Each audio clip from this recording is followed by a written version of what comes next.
during potentially dangerous weather situations.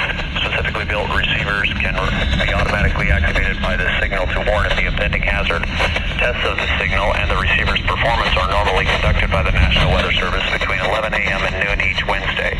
If there is a threat of or existing severe weather in the area, the test will be postponed to the next available good Wednesday. Reception of this broadcast, and especially the warning and alarm tone, will vary in any given location. This variance, normally more noticeable at greater distances from the transmitter, can occur even though you are using a good quality receiver in good working order. The warning alarm tone will be activated for hazardous watches and warnings for the following counties. In the KBA-99 listening area, Kauai, Honolulu, and Hawaii counties. In the WWG-75 listening area, Maui, Maui, and Hawaii counties. In the WWG-27 listening area, Hawaii County.